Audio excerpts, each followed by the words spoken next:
Greek city-states.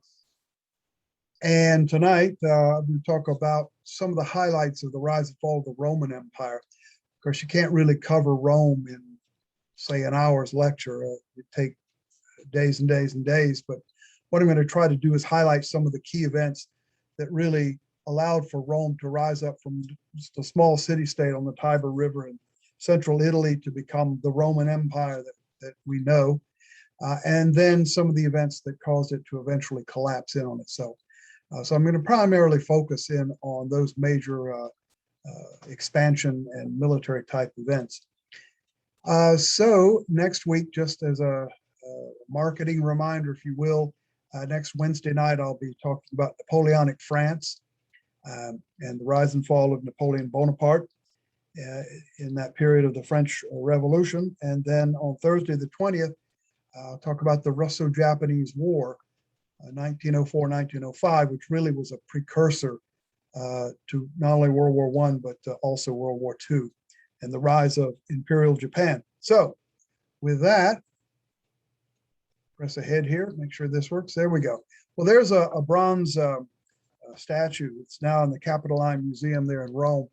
And it's thought to date from the early years of the Roman Republic. So that's somewhere around the 5th or 6th century BC.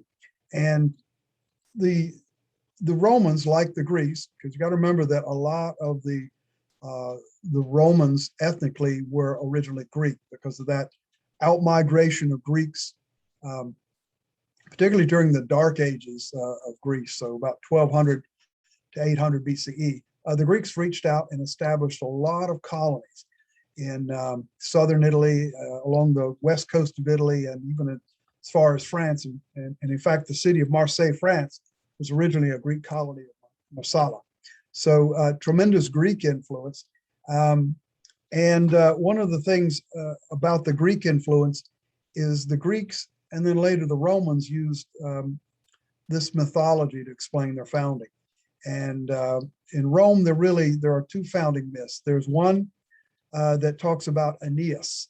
And Aeneas was theoretically a very prominent Trojan. We've all heard the stories about the Trojan War, the Trojan horse, the Greeks versus the Trojans, Helen of Troy, and all that. Well, Aeneas was supposedly a Trojan who took a small group of survivors from the Trojan War and founded a little small settlement on the Tiber River. That was very typical of that Greco-Roman culture to have that founding mythology. In fact, the city of Athens, Theseus, if you know anything about Greek mythology, you probably heard that name, Theseus, who theoretically founded Athens.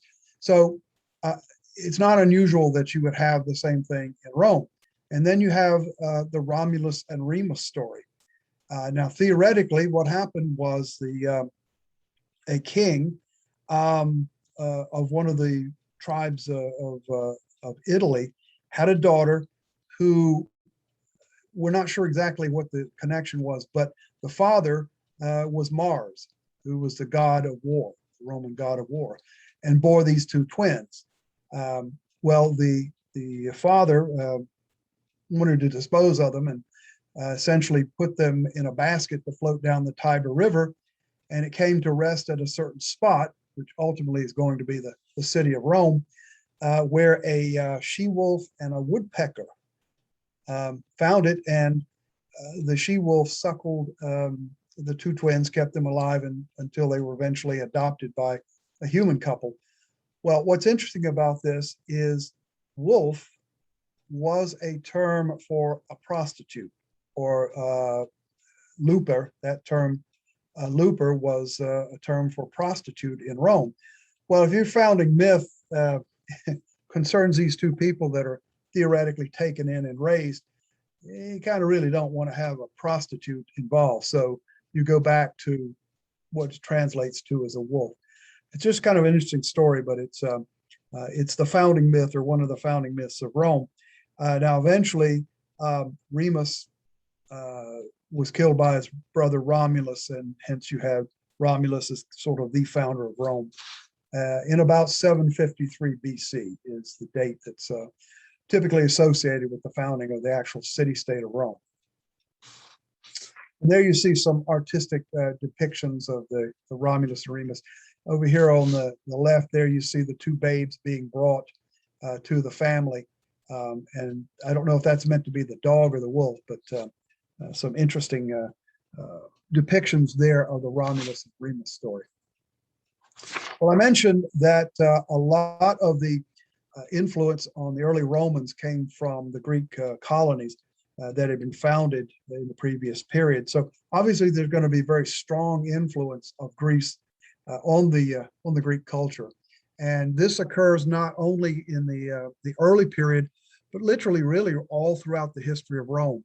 I'm not going to be able to get into a lot of the socio-cultural aspects of Rome, but one thing I do want to point out that illustrates this Greek influence is once Greece was incorporated into the empire in about the 150s or so, if you had a lot of money, you would send your sons to Greece for a couple of years to actually be educated. And one of the most prized things that you could do in terms of your prestige back in Rome was to bring in an educated Greek to be an in-house tutor. So that education and that connection with Greece was very important. Another group that was very important to the early Romans were the Etruscans. And in fact, in the founding of Rome, which dates the Roman Republic to 509 BC, that was the date that the Etruscan king Tarquinius was essentially escorted out of town on a rail.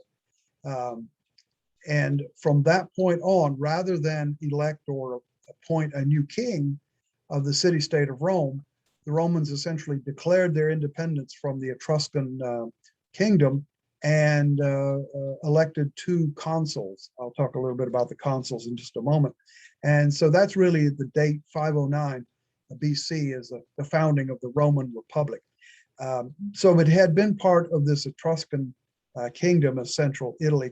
So an awful lot of the customs and attitudes and cultural aspects of Rome came from Greece, but also came from the Etruscans, who were an older tribal group that had lived in that period of Italy. And well, there is a painting of the Senate. Now, the Senate was the aristocracy. These were the patricians, they were called. You had the patricians, who were the titled nobility, and then you had the plebeians, with everybody else. And only patricians could sit in the Senate. Now, the Senate, unlike what a lot of people think, was not a legislative or an executive body. The Senate was officially, when they had the kings, an advisory council or advisory body. And it remained so literally all throughout the history of Rome. So the Senate was never an executive branch, nor was it a legislative branch. However, the sense of the Senate was so powerful that if the Senate said, I think we ought to do this, I think we ought to go to war with Carthage, or I think we ought to invade Gaul, or whatever the decision was, if the Senate said it should happen, it was going to happen. I really don't have the time to go into all the various forms that developed in Roman governance, but there was at least two assemblies of the people. There were various officers. Particularly important was the tribune of the plebeians, or tribune of the people, who represented the plebeians and actually could veto any act of legislation. To replace the kings, you had two consuls who initially were very successful generals, and very much like the Spartans. You remember I said last night that there were two Spartan kings. One would always stay in Sparta if the other would take half the army and go out on campaign. Same idea in Rome. One would stay in Rome and manage the government. They were bureaucratic executive administrators, while the other one would go out and lead the army. Not always. Sometimes both were out on campaign, but that was more or less the idea. So the Senate, the consuls, and there were a number of other official bodies in the bureaucracy that governed Rome. SPQR. The Senate and the people of Rome. The changes that occurred all through the Republican period primarily known as the Clash of the Orders, or the Conflict of the Orders. And essentially what this was the plebeians demanding more voting rights, demanding more liberties, demanding more rights in general. And so that conflict really went on for 3 or 4 centuries until finally by about 200 BC, you had the form of the Roman Republic. And it really was a balance of powers between the executive, between the legislative, as represented by the citizen assemblies, and the judiciary, that was largely influenced by the Senate. So it was a very interesting development. And if you look at how the U.S. Constitution and the British Constitution, if you look at how they're formed, you will see a direct reflection of the patterns of the Roman governance of the Republic. All right, so that's just a little spotlight there, if you will, on how the Roman Republic evolved in terms of its governance and politics. Let me turn now to the military aspect. And the basic unit of the Roman army came to be the legion. Initially, the Roman soldiers were just like their Greek counterparts. They were a citizen militia. They had to bring their own arms and armor. So really the position that they held within the army or within the formations of the army was largely based on their wealth and age also, as you're going to see here in a moment. But the early Roman legion typically consisted of a little over 4,000 infantrymen and about 300 cavalry. Cavalry performed pretty much the same function as did the Greek cavalry, in the sense that before you had the stirrup, which allowed the horseman to manipulate weaponry with both arms and could use his feet in the saddle and in the stirrup to hold his position. So the cavalry generally operated as reconnaissance, as scouting, light missions like that. But that also was the wealthiest people. So if you expected to hold office, one of the various offices in the Republic, you had to do military service first. And so the young men who were the most prominent wealthy families typically went into the cavalry. You had the formation based on what was called a maniple. And so this was just simply a unit. Think of a maniple in the Roman system very much like a modern day company made up of platoons. And the company size in a maniple would have been about 60 men, with a centurion in command who was a very senior soldier. That was a basic tactical unit. The sentries would form into a maniple, and the maniples would form into the larger legion. I think if you know anything about how, say, a modern military is formed up with companies, divisions, corps, battalions, think of the Roman legion like a modern day division, meaning that it was self-sustained. They had all the elements of artillery, of cavalry, of all the support elements, so they could operate independently. So you had the legion made up of the maniples, made up of the companies. Now, when the Roman army would form up tactically, it was a checkerboard or a chessboard pattern. So let me see if I can illustrate this. So you would have, say, a maniple here, a maniple here, a maniple here, a maniple here. So you can see the checkerboard type design. One of the reasons they did this was because look at that space in between these two. And of course, you got a third one down here. So if the enemy does break through that front line, now all of a sudden, right in front of them, they're facing a fresh unit of troops. They could even form a third line. So if they broke through that second line, now all of a sudden they're facing 2 more maniples. A very interesting tactical type of organization. Within these lines, you would have 3 types of soldiers. In the front line nearest the enemy, these were known as the hastati. And there you see a representation. He's kind of elderly reenactor here, but you see a representation of the hastati. These would have been the youngest guys, typically in their 20s. So they're going to be obviously the most physically able to clash with the enemy. But then you would have that middle line. So they were going to be your first in the checkerboard. Then in the middle line here, that second row in your checkerboard pattern, you would have the Principes. And they would be a little older, maybe late 20s, 30s, a little bit more veteran, but probably not as physically capable as the Hastati. And then in the third line, so you got your first line, your second line, now you got your third line here. These are going to be your old guys. These are your veterans, some of them in their 40s, maybe even in their 50s. They're going to be the most experienced men at all. Well, what do you do for light troops? Well, here you have the Velites, and they were essentially your unarmored infantry. These guys were your light infantry. They could run across the battlefield, and you could use them in, say, strike attacks against an enemy's flank. But they were guys that just simply were the lower part of the socioeconomic scale that obviously could not afford more elaborate arms and armor. One thing I find kind of interesting here, and you see this all throughout the Roman period, if they could afford any kind of armor, you'll notice that they would put it in the most valuable and vulnerable parts of the body. For example, the heart and, well, I won't mention what that is, but you get the point.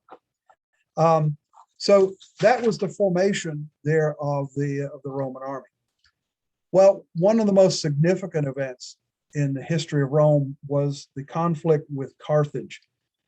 Carthage was a city-state in what is now Tunisia, on the north coast of Africa, and it had originally been established as a Phoenician colony. The Phoenicians came from what is now modern-day Lebanon, and they were a seafaring, maritime commercial trade type of society.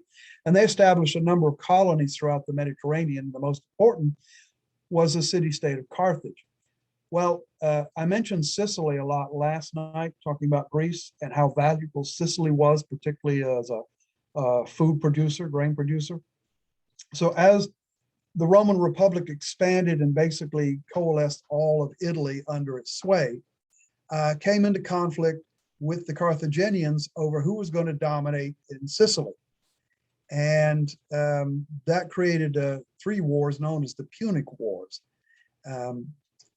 The Second Punic War is where you saw Hannibal emerge, who was one of the most talented military commanders of the ancient world and probably would do very well today. He just was that type of superior military intellect. Well, he decided that the only way to really get at the Romans was to come directly into Italy. And that was the famous crossing of the Alps. And there you see a picture of it with elephants falling over. And that was actually pretty realistic, because one of the ways that the Carthaginians fought is they used elephants. Now imagine you're a soldier here, a little part-time citizen militia soldier, and all of a sudden you look out across the field and here comes a herd of charging elephants. You can only imagine the psychological terror that's going to impart. But the reality is most of these elephants did not make the crossing of the Alps. Most of them died. I have heard a report that Hannibal only had 1 elephant left when he emerged from the Alps onto the North Italian plain. We're not really sure how many they had, but he did have a fairly capable army. And he came into Italy, and actually in a very short time, this was at about 216 BC, defeated 3 larger consular armies, they were called, or Roman armies. So here you see a depiction of the attack coming across through what was called Gaul into the Alps and down into the Roman plain. And so Hannibal then began a series of operations in Italy that actually lasted for about 15 years. By the way, there's Carthage down there, you can see, and that's the modern day country of Tunisia. There, of course, is Sicily. There's Syracuse, which, as I talked about last night, is a very important Greek city-state. So Hannibal crossed the Alps, arrived on the plain of the Po River, which is that major river there, in 218, and promptly defeated the Romans in a whole series of engagements. The 3 biggest ones you see here depicted: Trebia, 218, Lake Trasimene, 217, and Canai, 216 BC. Now, here we see on the stage Fabius Maximus. Now, if we were live, I would ask the audience how many of you have heard of Fabius, or more importantly, a Fabian strategy. He was elected as dictator, which was an office in Rome that essentially meant for a 6-month period, for a short-term emergency, he had essentially executive powers with no legislative limits on it. It was an emergency thing. The term dictator is, like a lot of other terms from for the ancient world, means something different today. It means like an Adolf Hitler or a Fidel Castro, but in the Roman time, it just simply meant usually a consul or some high-ranking administrator who was given these executive powers to make quick, fast decisions and implement them without going through all the normal constitutional types of checks and balances. Well, Fabius came in and he argued that no, we've lost 2 big battles already, going up against this guy Hannibal, and if you keep doing it, pretty soon he's going to wear us down and we're going to have no way to resist. And so his plan was to essentially attrite Hannibal and Hannibal's army by not engaging in a major battle, just sniping around the edges, attacking communications, attacking the Carthaginian supply line, that sort of thing. Well, he did his 6 months, and then back come the regular 2 consuls, and they were all hot bothered to go raise a big army and go after Hannibal, and that resulted in one of the most disastrous events in the whole history of the ancient world, and Rome particularly, the Battle of Canai, which was Hannibal's 3rd big and huge victory. What's interesting about this, those that that were here last night when I described how the Greeks beat the Persians at Marathon, you remember I said that they essentially had the middle give way, and that sucked in the opponent while the flanks closed in, and in the case of Marathon, completely disrupted and destroyed the Persian army. Well, what Hannibal did was pretty much the exact same thing. He allowed the more heavily armed and more numerous Romans to break through the center or push the center back, and then his cavalry hit them on the flanks. And because it was a very constricted space, the Romans, even though they outnumbered the Carthaginians, just didn't have any room to maneuver. And so the Battle of Canai, it's thought that perhaps of the 1/5 of all the Roman men of fighting age were killed at the Battle of Canai. Imagine, take the United States today and how many millions of young men of military age there are, and imagine 20% of those killed in one single battle. So you can imagine just how disastrous Canai could have been. However, because of that, back comes our hero, Fabius Maximus Cunctator, which was the term applied to him. It basically means the delayer. So he said, all right, didn't believe me, let's try it again. And literally for the next, say, 12, 13, 14 years, the Romans did the Fabian strategy of never attacking or allowing Hannibal to attack directly, but rather keeping him running around all over Italy, chasing the Romans, but never ever really able to catch them. And eventually Hannibal, by 203 BCE, was recalled to Carthage, because by this time, this gentleman arrived on the scene, Scipio Africanus. He was a consul. He had took a Roman army into Spain and pretty much drove the Carthaginians out of Spain. And then he proposed to actually go to Africa and attack Carthage itself. Well, this is why the Carthaginians recalled Hannibal and his army. Scipio took an expedition across, and in the Battle of Zama, Z-A-M-A, 202 BC, utterly defeated the Hannibal and the Carthaginians. And there you see a depiction of the battle with the war elements, if you will. So, Second Punic War. They're defeated.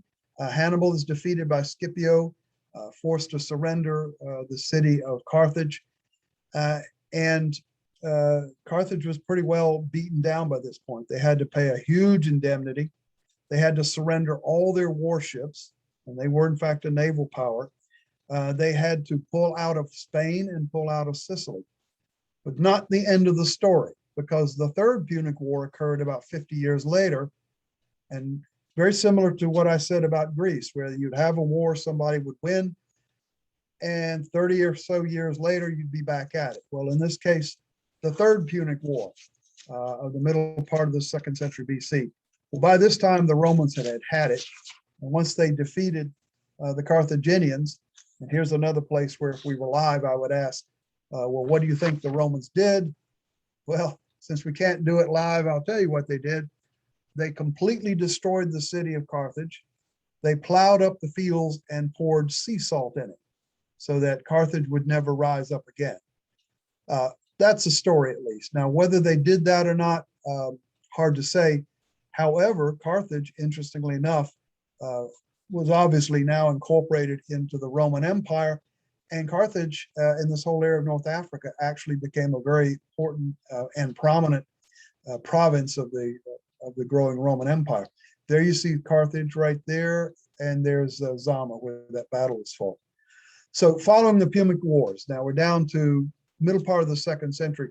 You can see that Rome has expanded not only to the entire Italian peninsula, Corsica and Sardinia, but now they've got this area that used to be the Carthaginian Empire. They control a huge part of Spain, the Iberian Peninsula, which they're eventually going to incorporate by about 100 BC. Gaul, which is modern day France, you see this part here, they're going to eventually control by about 100 BC. And here is Greece, Macedonia, Greece, here's the Ionian Greeks. So in the 150s or so, they come in and basically conquer the old Hellenic Empire of Alexander the Great. So this is what it looks like by about 100 BC. So you're seeing pretty much the outline of the eventual Roman Empire, which looks like that. And there you see it, I would say this is at about 100, 150 AD. But there's a reason why the Mediterranean was known as Mare Nostrum, or our sea, our sea. The Roman Empire stretched as far as Britannia, Roman Britain, all the way up to what is now modern day Scotland, all of Spain and Portugal, this whole area of northern Africa, Egypt, the old Egyptian Empire, all of what we know of as the Middle East here, certainly all of Asia Minor, Greece, and all of modern day France. That was my cuckoo clock you might have heard that bought in Passau, Germany on a Danube cruise. So that's the outline essentially of the Roman Empire at its height at about the 100 AD. Rome actually didn't have a navy when they got into the First Punic War conflict, but the only way to really get at the Carthaginians, who did have a navy, was to build a navy. And that they did, and did it highly successfully. And they actually defeated the Carthaginian navy. The Romans tended to build bigger ships and more ships, and they were based primarily on the Greek trireme, which I talked about last night. One of the things that the Romans did with their navies, they actually added 2 more rows of oars and developed the quinquereme, 5 tiers of oars on either side. I threw this up here. This is an interesting mosaic. It was in Rome. I think it was in Rome or maybe Pompeii. But what it does is it depicts the from Homer's Odyssey. This is Odysseus. These are the sirens here, and the legend goes that the sirens would sing their song, and it would lure sailors to their death on the rocks. Well, in the Homeric legend of the Odyssey, of the return of Odysseus after the Trojan War, he wanted to hear the sirens, so he had his crew lash him to the mast so that he couldn't go after the sirens, and they all plugged up their ears. But that's a mosaic, and that more or less illustrates the Romans' type of ship. You see, it's very similar to the Greek. There's the prow, presumably with a ram, the rows of oars, sail. And so that's a very interesting mosaic, probably from about 100 BC or thereabouts. Another thing that plagued the Mediterranean quite frequently was piracy. It was very lucrative. And after the Punic Wars, when the Romans sort of drew down their naval forces, piracy flourished. And in 67 BC, the Romans authorized the building of a massive fleet and put Pompey, who is going to be the major rival of Julius Caesar coming up, put him in charge essentially with the mission of destroying piracy, which he did. And literally for about 200 or 300 years, piracy was at a minimum in the Roman world. This was a period known as the Pax Romana, or the Peace of Rome. Interesting story about Julius Caesar. When he was a very young man, he was sailing probably to Greece, but some part of the empire, captured by pirates. They realized that they had a very prominent, wealthy Roman, and they ransomed him. And when Caesar got back to Rome, he organized a force, went, and you can imagine what he did to the pirates once they were captured. But he did end their piracy career. Well, other features of the Roman Navy as it developed, and there you see, I think that's a Queen Carene. You can see 1, 2, 3, 4, 5 sets of oars there with a single sail. You're going to have the prow. Remember that the tactic here is to try to come alongside the enemy ship and ram them and then board them. But the Romans developed during the Punic Wars a thing called the Corvus. And the Corvus was essentially a walkway or a platform with a huge spike on the end. And the idea was to come up alongside an enemy ship, drop this Corvus, the spike would bang into the wooden deck, and in effect lash the two ships together such that the Roman soldiers could then run across and board the enemy ship. Now, the problem here that they discovered fairly quickly is it disrupted the righting moment. Those of you who might be mariners or naval persons, you've heard this term.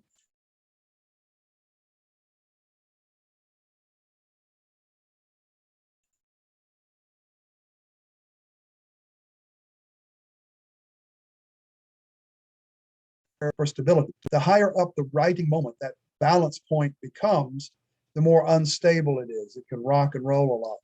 And one of the things the Romans discovered, that as great as this Corvus was for lashing the ships together and allowing your troops to run across onto the deck of the enemy, it disrupted the righting moment and made the ship more unstable. So they got rid of it. But again, the righting moment, think of it as it's that balance point for stability, and the lower you make it, because the more weight you put down below, the lower the righting moment, the more stable the ship rides. Okay, about 100 BC, there was a pretty radical change in the whole Roman military system. Remember that up until now, it was just like the Greeks, citizen militia, where you bring your own arms and armor, and you're formed into these units, these maniples, dependent centuries based on your age and experience and how much arms and armor you can bring. Well, with this whole series of wars on campaign for extended periods of time, that's not a very efficient system. Most of the people in Rome, not unusually, were farmers. And to take a farmer off his land for a year or 2 or 3 at a time, you can only imagine the destruction. So what you really needed to have was a professional full-time soldiery. And here you have Consul Gaius Marius. There was a whole series of wars around 100 BCE. And what Marius, who was a consul, did was he essentially opened membership in the Roman army to anybody, not just Roman citizens. And he also made it professional. And also, the Roman state now provided all the arms and armor, just like you would have a modern military, where you enlist in the army for a long period of time, highly trained, highly disciplined, very professional, and you're provided with your gear, your uniforms, your weapons, what have you. And in fact, one of the other innovations this guy did was rather than having a long supply train of wagons following an army, the soldiers carried pretty much everything on their backs. Might be 100 pounds of gear, weapons, food, tentage, what have you. So they were sort of derisively known as Marius's mules. But a Roman army, a Roman legion in those days, could typically march in a day. And remember now, this is a pretty much undeveloped territory, few roads, but typically a Roman legion could march 25 miles in a day and then set up a pretty elaborate camp. So this was all dating from that late Republican period where Gaius Marius was the innovator, if you will. Another thing that changed here was the nature of the legion. They changed over from the old maniple system to what were known as cohorts, which were larger, made up of more companies or centuries. So they did change the tactical organization, but they also changed the nature of service. So now you have an army made up of professional soldiers. This is going to be very important because if the soldiers were not paid on time, they tended to look to their commanders, who were obviously of the aristocracy and typically wealthy, for pay. So the loyalty in this period tended to transfer more to successful commanders like Marius or Julius Caesar than to the city-state of Rome. And that's going to have some pretty dramatic implications for the future of Rome, particularly when this guy comes to the fore. Gaius Julius Caesar, or probably pronounced more like Caius Julius Caesar. But he was a very prominent politician. He obtained a command to go into Gaul, and in those Gallic Wars, which actually went on for about 9 years, he essentially added all of what's now modern France, Belgium, and that region all to the Roman Empire. Well, Caesar then decided to come back to Rome, but the Senate and several opponents were very much concerned that he had accumulated too much power and influence. And so they actually sent him an order to not cross into Italy. By law, any commander was to disarm his legions and not bring the army back into Italy itself, coming back from campaign. Well, what Caesar did was he took the 13th Legion, or Legio 13, and crossed the Rubicon River in northern Italy. That was the northern border of Italy proper. By doing that, he essentially had committed treason. And so the only choice, of course, was to march on Rome with the 13th Legion and essentially established himself by 49 BC as the permanent dictator. So essentially, you now have a king again, a dictator for life, or a king-like monarch, but in the guise of a dictator. And this is what led eventually to his assassination. The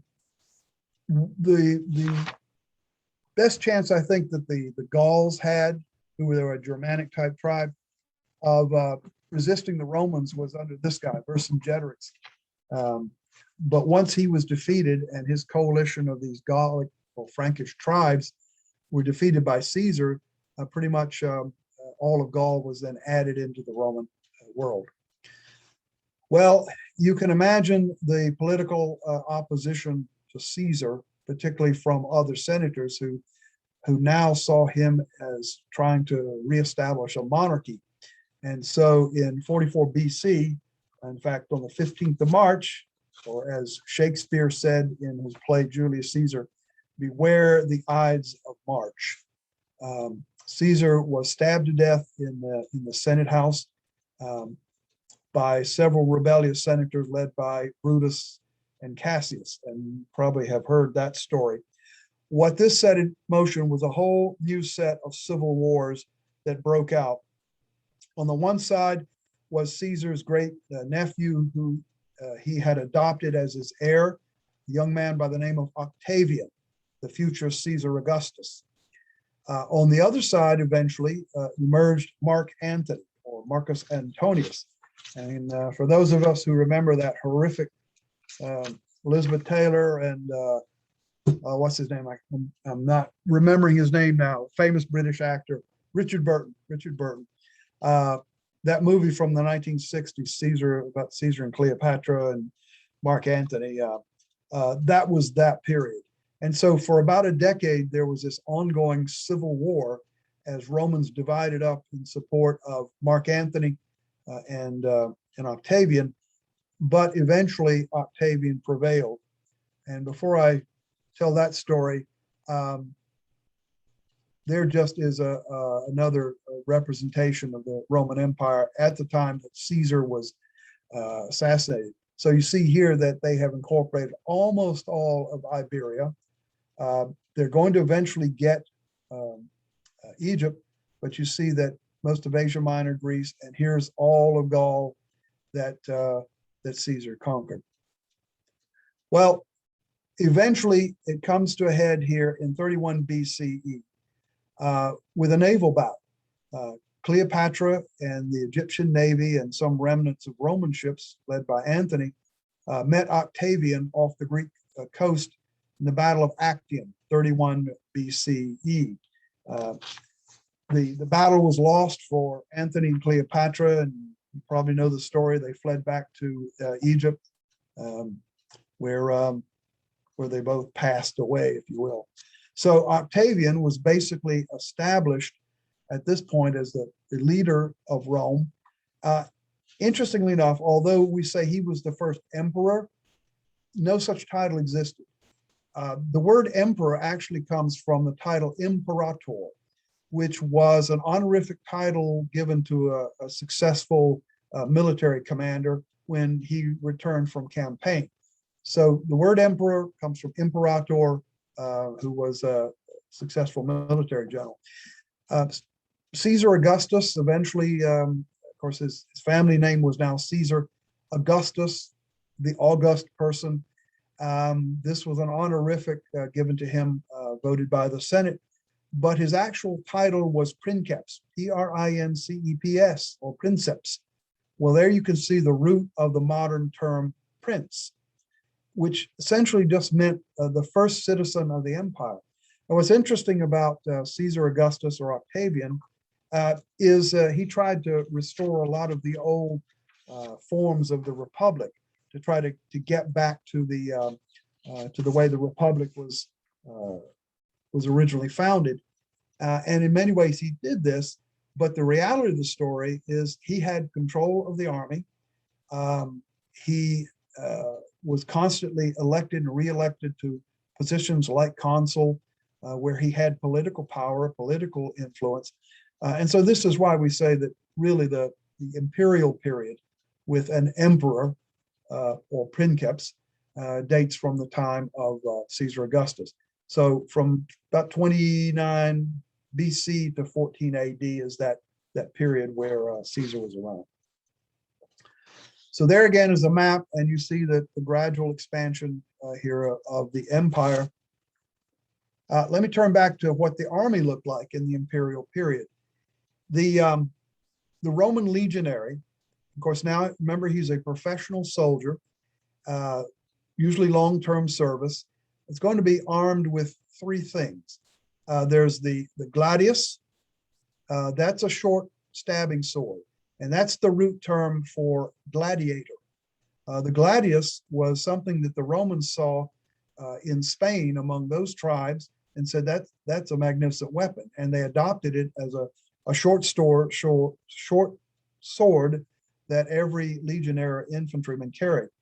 But his main weapon was the pilum or pilum right there, which was a throwing spear. It's very thin and actually pretty fragile. And the idea was you would shower the enemy in a sort of a pre-attack. The Romans really didn't use archers that much. This was that same idea. You get a sort of a ballistic attack of these things raining down on the opponent. It had a barbed head there. Once it injected itself, if you will, into an enemy body, it would bend or break. And the idea was that the enemy could not then pull this thing out or pull it off the ground and reuse it. So it's a very interesting concept, a one-use type of weapon. The Roman shield, and I'll show you a depiction of that shortly, was called the scutum, and that was a very powerful piece of defensive gear. And there you see it, the scutum. There's what a early empire period Roman legionnaire would look like. And by the way, there's obviously a modern reenactor. There are several units in Britain, Great Britain, that reenact the Romans, and this is one of them. So obviously now they've gone over to a pretty elaborate helmet piece and also the metal breastplate. So that's what a typical legionnaire would look like. There's the pilum. There you see the gladius, the short sword. Well, the Roman legion, drill and training, training and drill, drill, training, and more drill and training. They kept the legionnaires very, very busy. And because of this, they were very proficient. They probably were the most efficient army in all of the ancient world. And there you see reenactors depicting a Roman sentry. Here would be your centurion leading the way. But remember what I said about martial music, that horn sort of thing, trumpet sort of thing, very, very important for communications and for keeping the men in step. Martial music, very, very important. There's a close-up of what the centurion would have looked like. The centurion was, think of the centurion as like a company commander today, not really a commissioned officer. The centurion was typically the soldier that had the most experience and was the best at leadership. So equivalent, I would say probably like in a modern day warrant officer, someone that had risen up through the ranks to an officer status. Another extremely important aspect of the legion was the standard. And atop the standard, this is Legio 10, 10th Legion, the top of it would be an eagle. And the idea was, as a legionnaire, if you could look down the line and see your legion's eagle or standard still flying, you knew all was well. One of the worst things that could happen to a Roman legion was to lose its standard.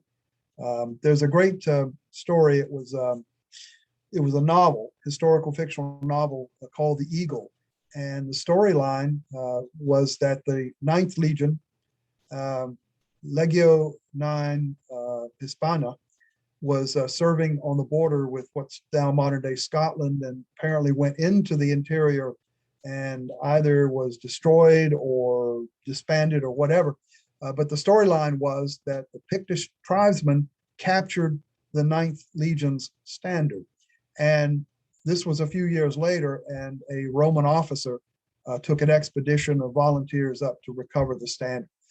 Actually made a pretty good movie about it about 10 years ago from the novel with Donald Sutherland starring in. So things like this, standards, battle flags, martial music, these are all critical elements of an organized professional army, but they all had a very practical function.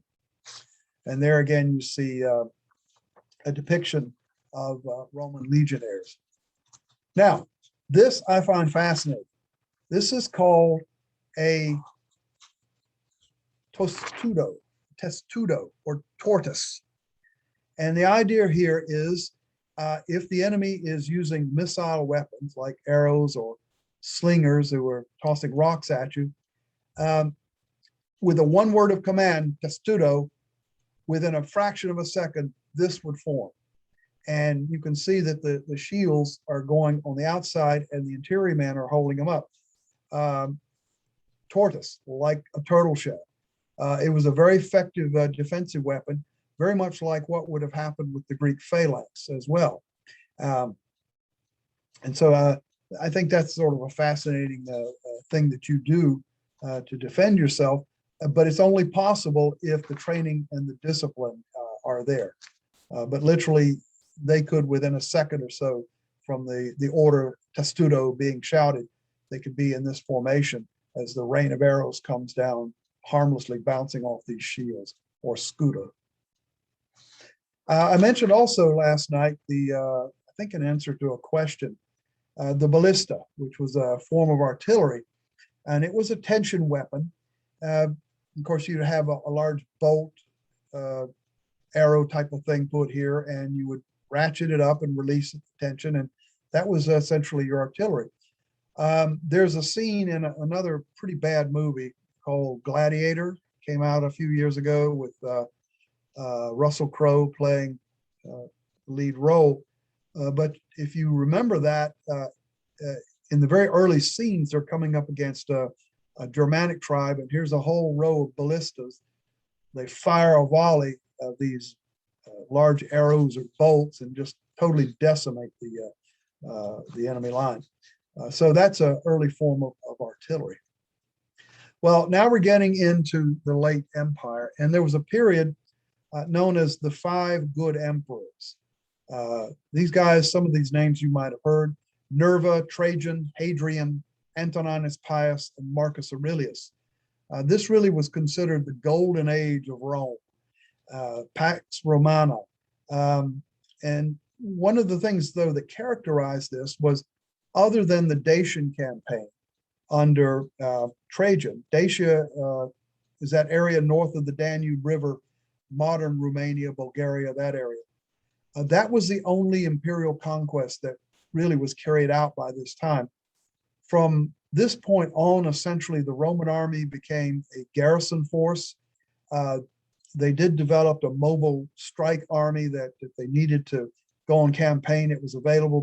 But basically, the legions would be stationed in garrison duty in fortifications, in things like Hadrian's Wall up in northern England, and they would be stationed there pretty much permanently. Think of the U.S. cavalry. U.S. cavalry out west, say Fort Dodge, Fort Laramie, Fort Apache. So essentially along the frontier as garrison troops to maintain peace, order, and tamp down any violence. That's basically what the Roman legions became by about 100 or so, 150 AD. So there is the Roman Empire really at its height. There's Dacia right there, that area north of the Danube. So that's the maximum extent of the Roman Empire. And you can see why the Mediterranean was literally known as Mare Nostrum, our sea. Pretty elaborate empire.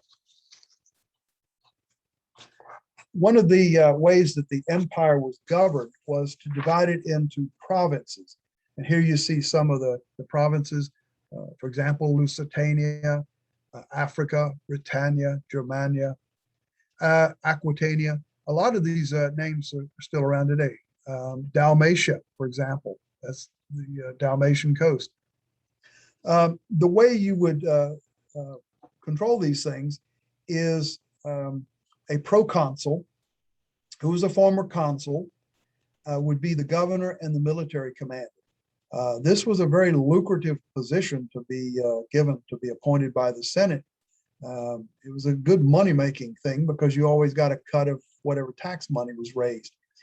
Proconsul, well, the proconsul would be assisted by a professional administrator, financial type of guy known as the procurator.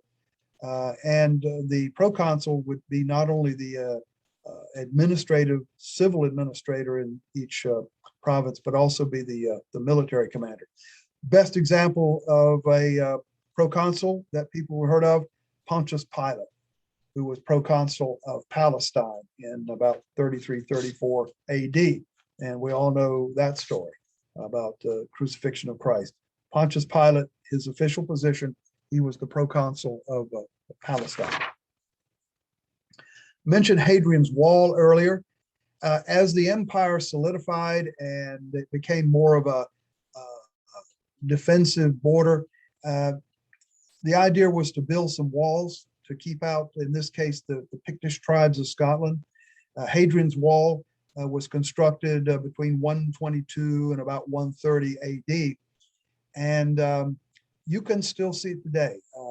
Again, if we were live, I would ask how many of you have been to see Hadrian's Wall, and I suspect I would have gotten a number of folks because it's quite an attraction. It literally goes across northern England, coast to coast.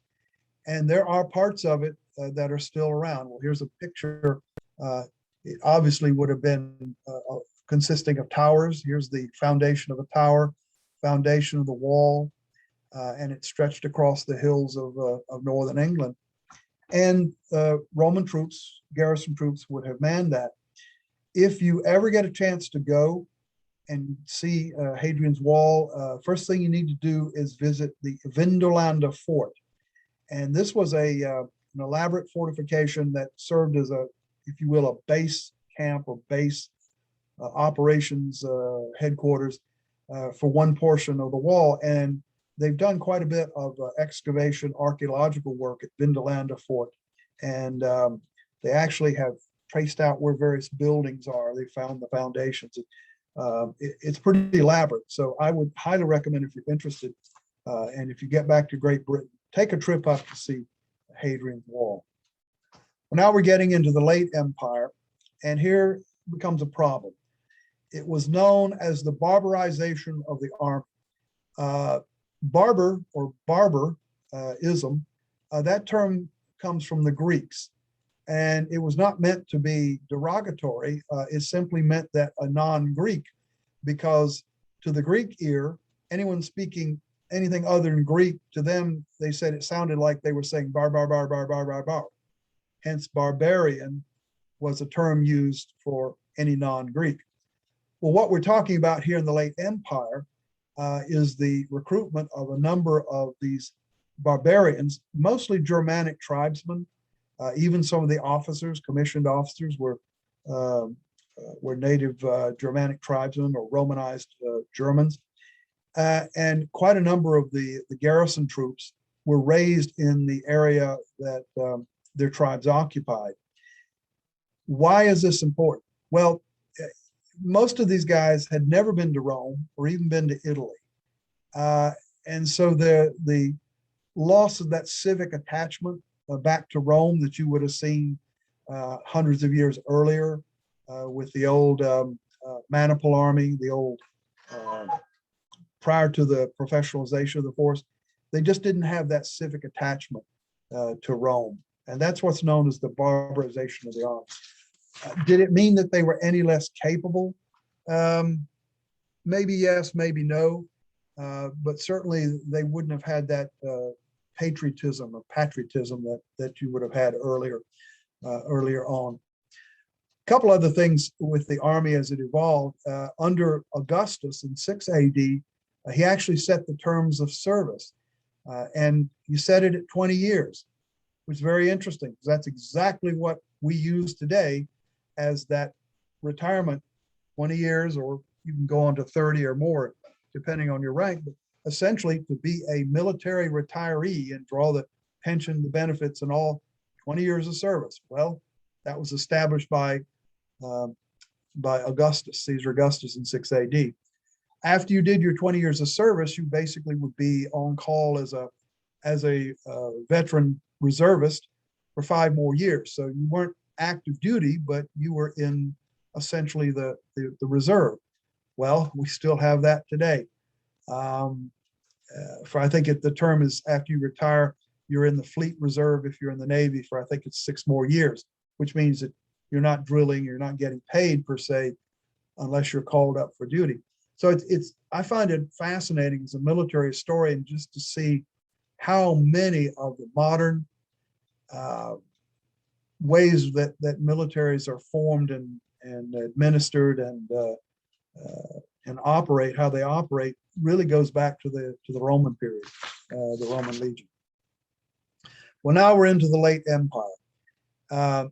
There is the Emperor Diocletian, and here's another travel tip. If you go on a Mediterranean cruise and you go to Croatia, you're probably going to pull into, I think it's Split, Croatia, and that's where Diocletian, one of the last emperors, built this magnificent palace. You can actually You can actually tour that. Well, he realized that Rome had become just simply too large to govern effectively, and he created the Tetrarchy, which basically means 4-part. And so he divided the empire into 4 parts, and there you see it, a west and an east, and then further subdivided it into a south and a north. And so in the north, you would have 2 senior emperors called Augusti, and then governing in the south, here and here, you would have 2 sort of sub emperors called Caesares. And the idea was that you would govern your individual piece of the empire. Well, Diocletian was an Augusti of the east, but he governed the entire empire from essentially Constantinople, or then eventually he moved up to here in retirement. So that is the Tetrarch, the division of the Roman Empire into an Eastern Empire and a Western Empire.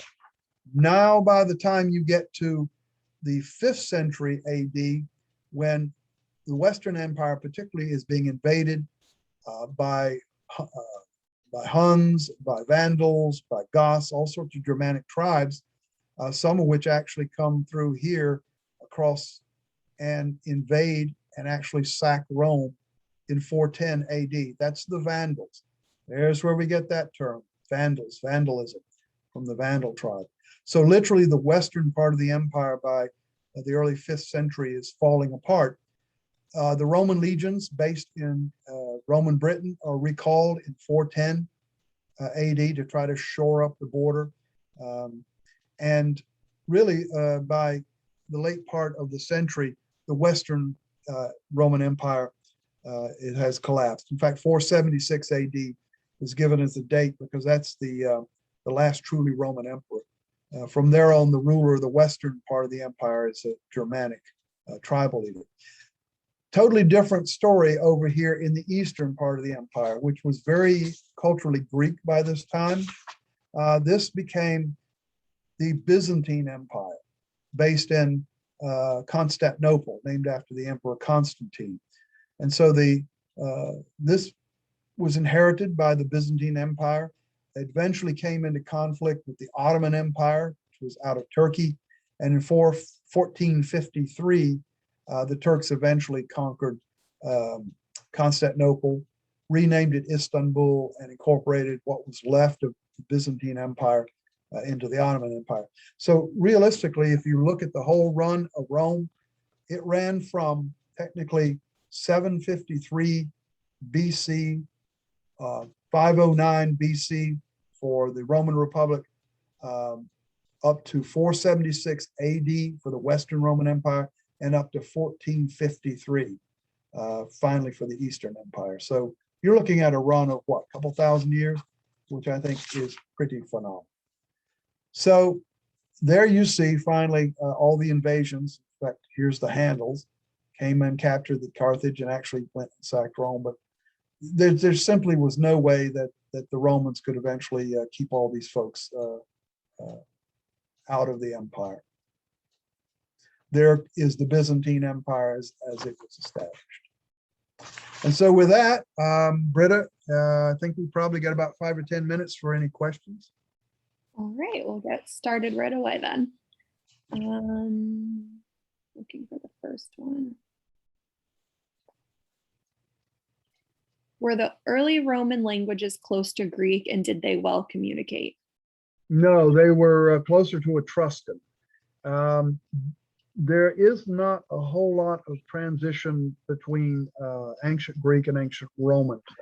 And if you look at the alphabet, our modern Latin alphabet, like for example, there's SPQR. We have adopted that as our alphabet. The Greek alphabet is different, but they are both alphabetic or alphanumeric type of languages, meaning that you take the symbols or the letters and you piece them together to form a word, whereas a symbology, say Oriental languages like Chinese, Korean, Japanese, those are symbolic, where a symbol captures a thought or a concept. So in that regard, Latin and Greek are both alphanumeric languages, but the one did not derive from the other. Latin derived from what was there already with the Etruscans and the Latins. All right. What direct aspects of the Roman constitutions are reflected in the U.S. Constitution? Okay. The assembly, there was the comitiata, and there was the concilium plebis. So there actually were two separate assemblies made up of the citizens of Rome. So there you have a legislative branch. You have an executive branch that was made up of the two consuls plus other organizations and officers, the praetors, the censors, the quaestors. They had specific roles. So you had like a cabinet system, if you will, of administrators. So you had an executive, you had a legislature, and you had a court system. The highest court would be in the Senate. So think of the Senate like Supreme Court or Court of Appeals, those higher level courts. And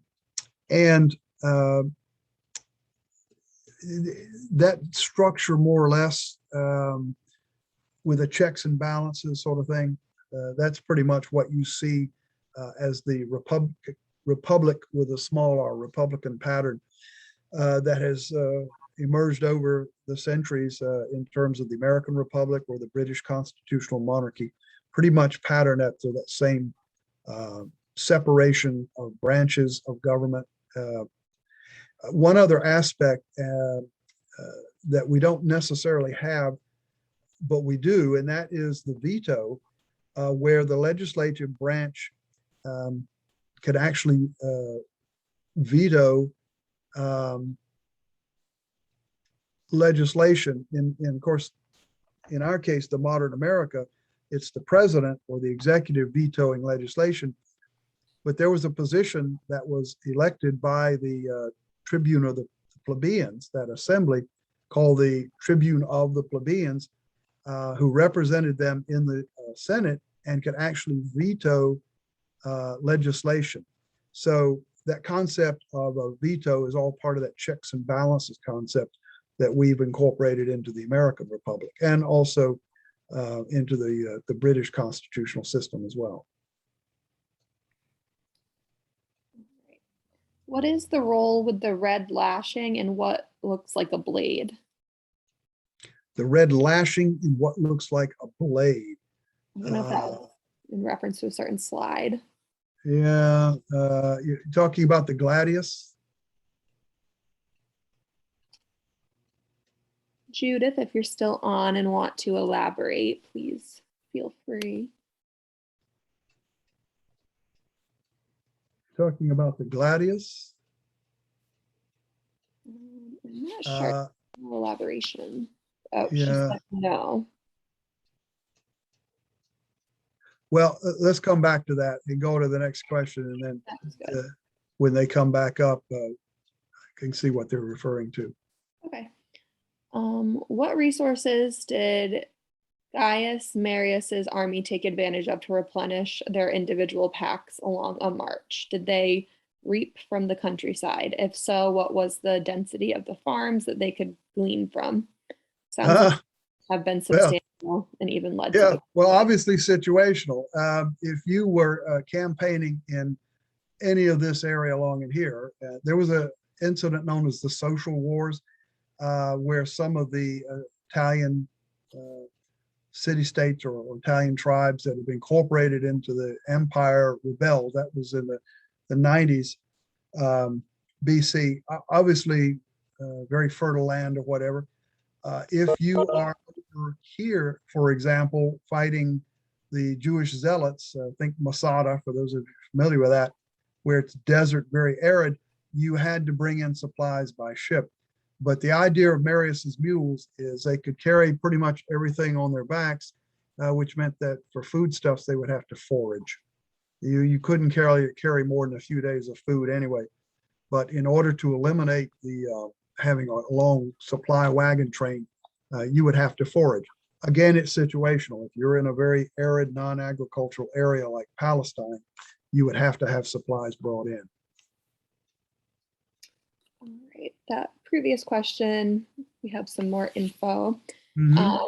It was a roll that looked like many dowels strapped together with red lashing, a peg out of the bottom possibly, and handle, and what looks like a blade or hatchet about 1/3 of the way down. It was on. I know what they're talking about. Hang on a second, let me call it back up. It's the fasces, which, by the way, unfortunately is the root word for, the root word for fascist.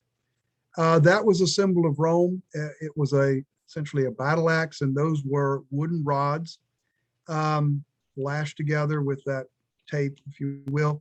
And that was a symbol of the unity of the people of Rome. Think about the idea of the strength that you get from that unity of all those wooden rods lashed together. That was the symbolism. It's called a fascis, F-A-S-C-I-S.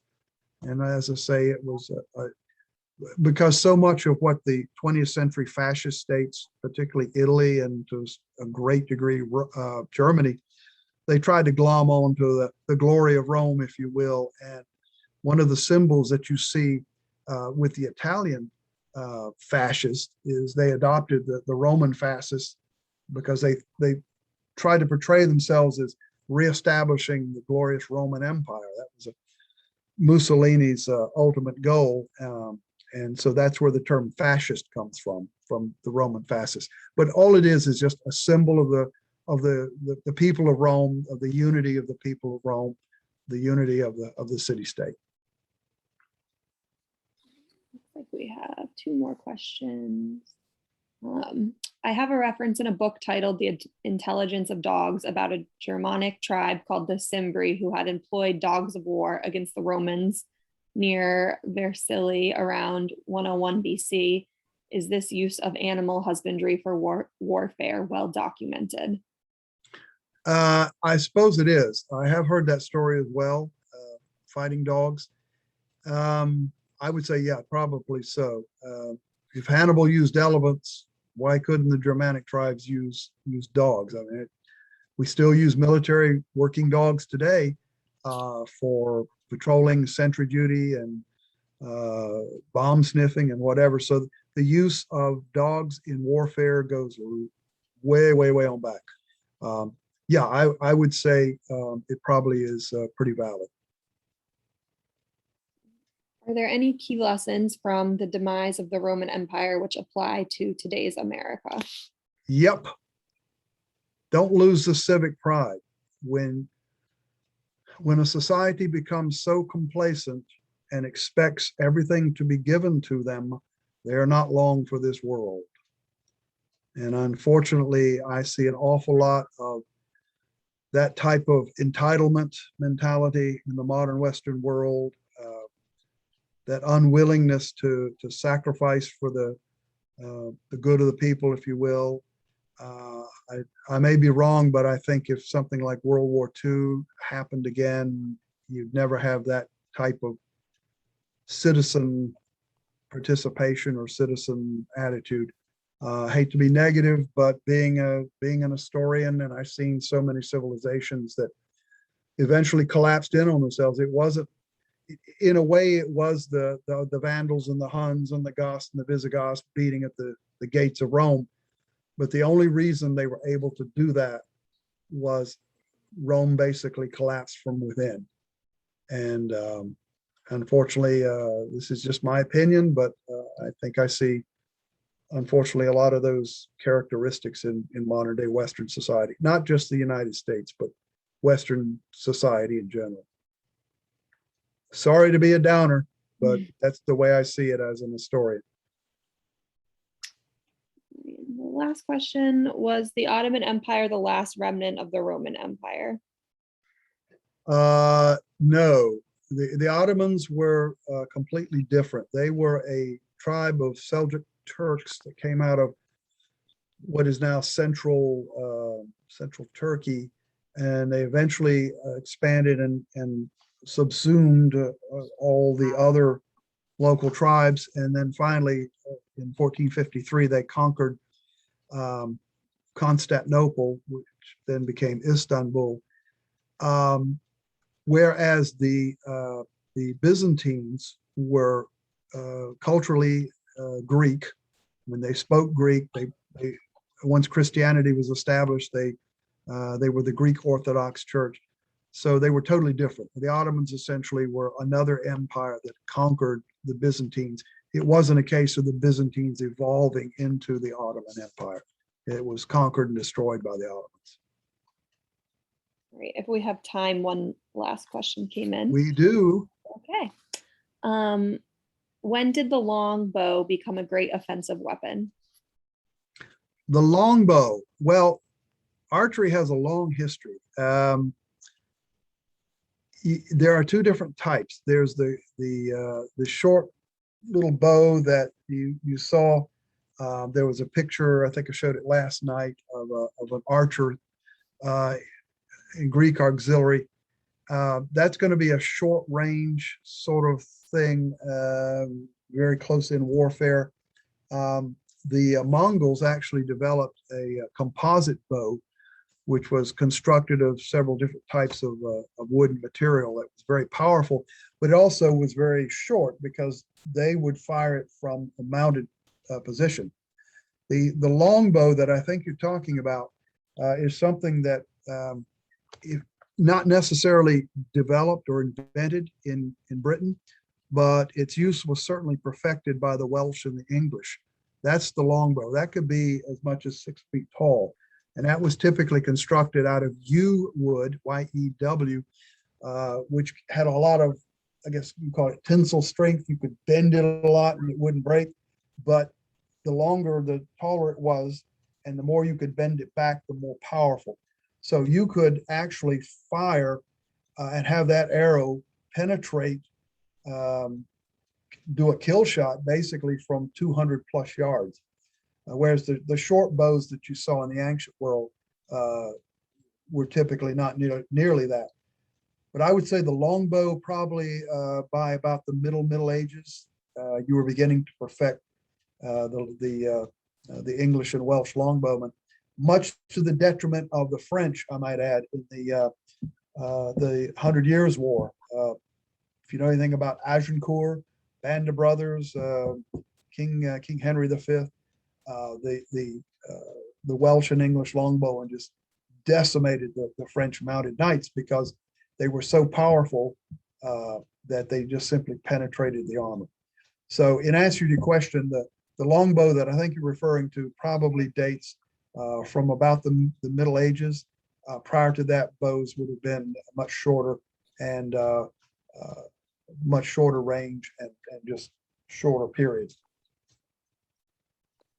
And if there's another question or two, we have probably 3 or 4 minutes, if anybody is interested. Okay. Someone else said, I'm pretty sure it was illegal to destroy a yew so that they could make bows, ? Yeah, probably was. It's obviously very valuable. And here's an interesting little asset or aside. In Great Britain, not this, that means Winston Churchill and victory. That means the same thing as, well, one less finger over here. And where that developed was because the longbow was so effective that when the French would capture an English or Welsh archer, they would cut off the 2 fingers so that you could not draw the bow back. And so the English and Welsh developed this.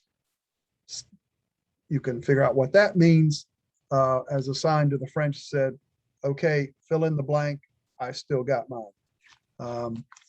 So that's where that comes from. I think that answered that question. I don't see any more questions, just some thank yous, and that's pretty much it. Okay, great. Well, I hope everybody will be back next Wednesday night, and I'll talk about French Revolution and the rise and fall of the Napoleonic Empire on 1815. on the field at Waterloo. So I appreciate it. Everybody have a good weekend. Enjoy the snowstorm that's coming. For somebody who grew up in North Carolina and North Florida, I love it when it snows. All right. Thank you much. Have a good Thanks, night. Diane. Have a good weekend. All right. Take care. You as Bye. well.